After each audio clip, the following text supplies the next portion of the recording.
កីឡាករមួយចំនួននឹងត្រូវឡើងថ្លៃនៅពេលដែលបញ្ចប់ព្រឹត្តិការណ៍ World Cup 2022 ការប្រកួតបាល់ទាត់ពិភពលោកនឹងក្លាយជាកន្លែងរាជចាំងសម្រាប់កីឡាករចម្រុះជាតិសាសន៍ដែលមកពី32ប្រទេសផ្សេងគ្នាខណៈដែលព្រឹត្តិការណ៍ World Cup 2022 នៅក្នុងប្រទេសកាតាក៏លេចឡើងនៅតារាថ្មីៗជាច្រើនផ្សេងទៀតផងដែរដោយទាំងនេះគឺពេលនេះយើងមកដឹងអំពីកីឡាករ5រូបដែលគេរំពឹងថានឹងឡើងថ្លៃខ្លួនក្រោយបញ្ចប់ព្រឹត្តិការណ៍ World Cup ឆ្នាំនេះទី5 Cody Gakpo ដែលជាកីឡាករជម្រើសជាតិហូឡង់ Cody Gakpo នឹងក្លាយជាតារាដ៏សំខាន់ម្នាក់សម្រាប់ក្រុមជម្រើសជាតិអធិរាជពណ៌ទឹកក្រូចហូឡង់សម្រាប់ការប្រកួត World Cup ឆ្នាំនេះខ្សែប្រយុទ្ធវ័យ23ឆ្នាំរូបនេះសុទ្ធបញ្ចូលទីបានចំនួន13គ្រាប់និងបញ្ជូនបាល់ឲ្យមិត្តរួមក្រុមបានចំនួន17លើកពីការបង្ហាញខ្លួន24ប្រកួតនៅក្នុងការប្រកួតទាំងអស់សម្រាប់គេឲ្យក្រុម PSV នៅក្នុងរដូវកាលនេះទី4Jamal Musiala ជាកីឡាករក្រុមជម្រើសជាតិឥន្ទ្រីដេចអាល្លឺម៉ង់ Musiala កំពុងរះយ៉ាងខ្លាំងនៅក្រុម Bayern Munich ក្នុងរដូវកាលថ្មីនេះក្រោយពីបញ្ចប់ការផ្ទេរពីក្រុម Chelsea កាលពីឆ្នាំ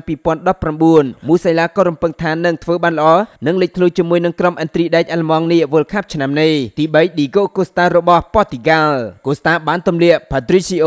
ឡើងមកធ្វើជាអ្នកចាំទីជម្រើសដំបូងរបស់ក្រុមបញ្ចខេត្ត Portugal ហើយក៏មានព័ត៌មានថា Manchester United ចង់បានរូបគេមកជំនួស David De Gea ផងដែរអ្នកចាំទីវ័យ23ឆ្នាំខាងលើនឹងក្លាយជាកម្លាំងដ៏សំខាន់នៅក្នុងការជួយជម្រើសជាតិប៉ូទុយហ្គាល់នៅក្នុងការប្រកួតធំបំផុតរបស់ពិភពលោកមួយនេះផងដែរទី2 Buna Sosa កីឡាករជម្រើសជាតិក្រូអាតខ្សែការពារវ័យក្មេងដ៏មានទេពកោសល្យមួយនេះនឹងក្លាយជារបងការពារដ៏រឹងមាំសម្រាប់ក្រុមជើងឯករងកាលពីឆ្នាំ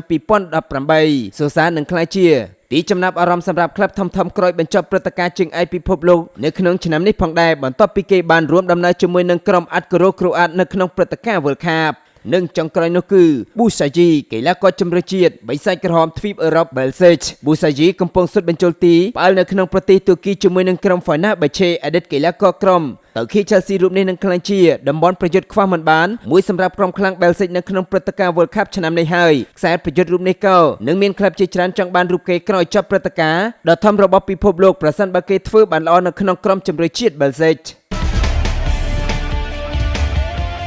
ជំរឿជាតិទាំង10ដែលចូលរួមព្រឹត្តិការណ៍ FIFA World Cup ច្រើនជាងគេចាប់តាំងពីព្រឹត្តិការណ៍ FIFA World Cup ដំបូងបំផុតត្រូវបានរៀបចំឡើងនៅក្នុងប្រទេសអ៊ុយរ៉ាហ្គាយនៅក្នុងឆ្នាំ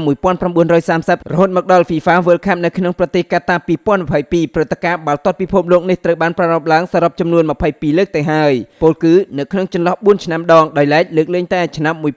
1942ហើយនិងឆ្នាំ1946តែប៉ុណ្ណោះដោយសារតែសង្គ្រាមលោកលើកទី2ទាំងនេះគឺជាក្រុមបាល់ទាត់ជម្រើសជាតិនៃប្រទេសទាំងដែលមានវត្តមានញឹកញាប់ជាងគេនៅក្នុងព្រឹត្តិការណ៍ដណ្ដើមពានរង្វាន់ World Cup ឬពានរង្វាន់ពិភពលោកទី10អ៊ុយរ៉ាហ្គាយចូលរួមបានចំនួន14លើកទី9 Belgique ចូលរួមបានចំនួន14លើកទី8តកំណាចអង់គ្លេសចូលរួមបាន16លើកទី7មុនកូកបារាំងចូលរួមបានចំនួន16លើកទី6គូជលអេស្ប៉ាញចូលរួមបានចំនួន16លើកទី5 Belgique ចូលរួមបានចំនួន17លើកទី4 Algeria អ៊ីតាលីចូលរួមបានចំនួន18លើកទី3អាសង់ទីនចូលរួមបានចំនួន18លើកទី2ឥន្ទ្រីដេចអាល្លឺម៉ង់ចូលរួមបាន20លើកនិងចុងក្រោយគេនោះគឺ Zamba ប្រេស៊ីលចូលរួមបានចំនួន22លើកគួរបញ្ជាក់ផងថាដោយដែលយើងបានដឹងហើយថាក្រុមជម្រើសជាតិប្រេស៊ីលគឺមានវត្តមាននៅគ្រប់ព្រឹត្តិការណ៍ FIFA World Cup ទាំងអស់ពលគឺចាប់តាំងពីឆ្នាំ1930ដល់2022ហើយក៏ជាប្រទេសដែលឈ្នះជើងឯកច្រើនជាងគេបំផុតពលគឺរហូតដល់ទៅ5ដងម្យ៉ាងវិញទៀតនៅក្នុងចំណោមប្រទេសទាំង10នេះគឺមានតែមិចស៊ីកូនិងបែលហ្សិកតែប៉ុណ្ណោះដែលពុំធ្លាប់បានឈ្នះពានរង្វាន់ World Cup នឹងគេ